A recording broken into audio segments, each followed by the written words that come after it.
ជំរាបសួរពុកម៉ែបងប្អូនទាំងអស់គ្នាចាថ្ងៃនេះដែរនាងខ្ញុំនាំអារម្មណ៍ពុកម៉ែបងប្អូន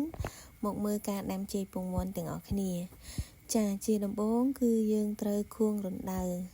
ពួកឯងនៅខាងនាងខ្ញុំឯនេះគឺអត់ប្រើចបទេពុកម៉ែបងប្អូន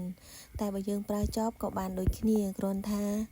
យើងត្រូវចំណាយកម្លាំងច្រើនបើយើងខួងរណ្ដៅអញ្ចឹងវិញគឺយើងចំណេញកម្លាំងច្រើនជាងបើយើងដាំតិចតួចយើងប្រើចបបានគ្រាន់ថានេះយើងដាំច្រើនយើងដាំរាប់ពាន់ទៅម៉ឺនដើមអញ្ចឹងហើយយើងអាចប្រើចបបានទេបើយើងប្រើចបគឺថាយូរមែនទែនបានរួចអញ្ចឹងហើយគឺមានតែប្រើម៉ាស៊ីននឹងឯងបានលឿនចាជាបន្ទាប់ទៀតមុននឹងយើងធ្វើការដាំគឺយើងត្រូវការសែនប្រេងដើម្បីសុំម្ចាស់ទឹកម្ចាស់ដីសុំសេចក្តីសុខចាសម្រាប់ការដាំចេកពងមាន់នេះដែរគឺយើងអាចដាំទុកចោលដូចចេកផ្សេងៗបានទេពុកម៉ែបងប្អូនពួកឯចេកពងមាន់គឺត្រូវការទឹកខ្លាំងមែនទែននិងការថែទាំសម្រាប់ចេកពងមាន់បើយើងបានមើលថែដិតដល់គឺថាអត់យូរទេពុកម៉ែបងប្អូន